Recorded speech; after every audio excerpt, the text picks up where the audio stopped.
I also want to thank the co-sponsors of this conference. The first is the John Paul II Catholic University of Lublin, which has always been a very good friend of the Acton Institute. The second is the Forum for Civic Organization, in which at least two of our speakers are involved.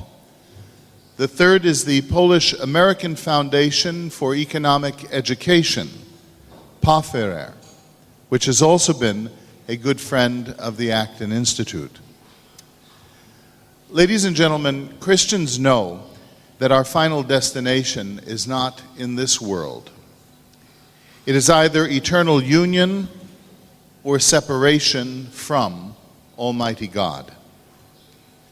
But Christians also know that, as the gospel reminds us, we have certain concrete, non-negotiable obligations to the vulnerable and to the poor. That is why over the past 60 years, Catholic social teaching has focused heavily upon the question of poverty. In this regard, the Church is not alone.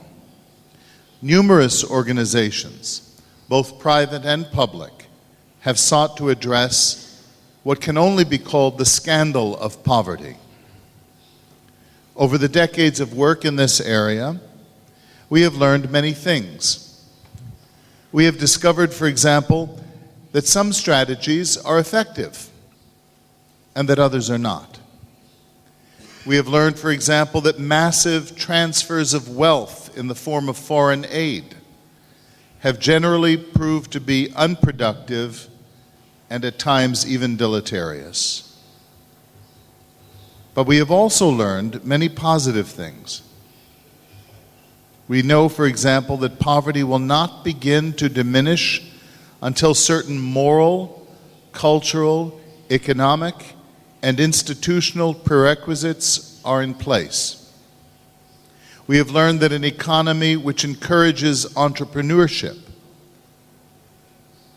a society that protects the right to private property, that upholds a legal system grounded in the principles of natural justice, that these are indispensable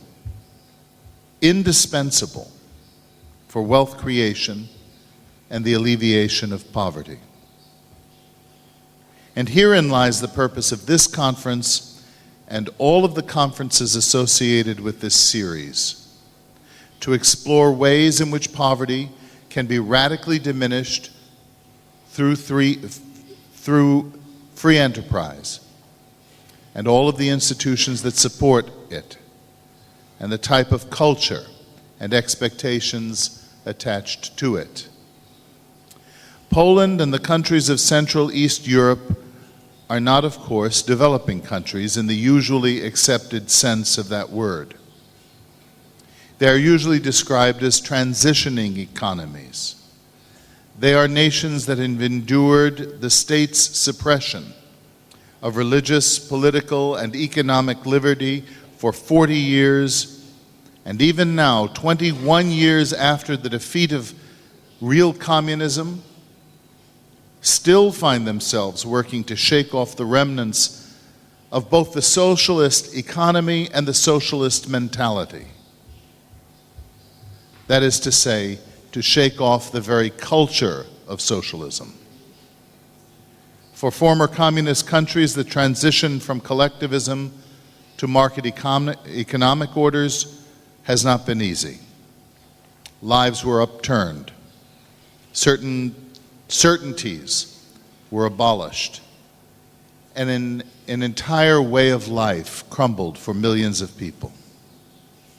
Economics, we learned, had cultural consequences, just as culture has economic implications.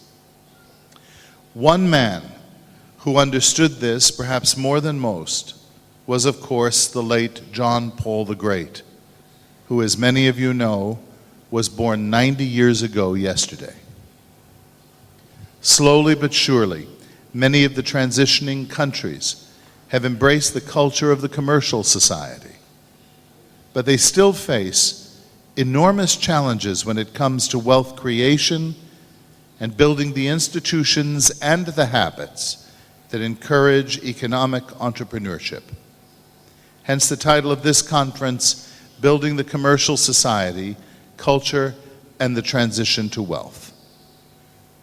As you already see from the list of the speakers that we have at this conference, our intention has been to bring together leading scholars, business leaders, entrepreneurs, and policymakers with both theoretical and practical understanding of the wide range of questions that is raised by the economics and culture of transitioning economies, especially when it comes to alleviating poverty through commerce and entrepreneurship.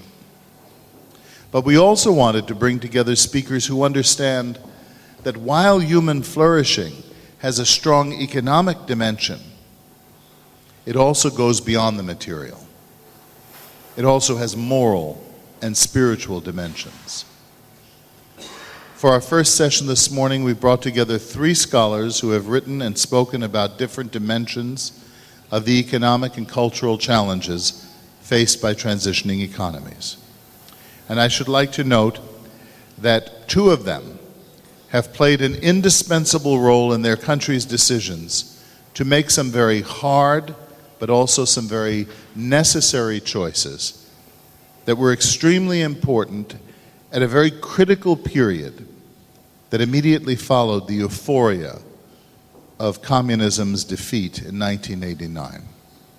Our speakers' biographies are listed in the program, so I will not spend the time reading them to you. Instead, I will invite each of the speakers to address us, beginning now with someone who certainly requires no introduction to a Polish audience. Having served in numerous official positions, Professor Leszek Batorowicz is now Professor of Economics at the Warsaw School of Economics. His topic this morning is the economics and ethics of the welfare state.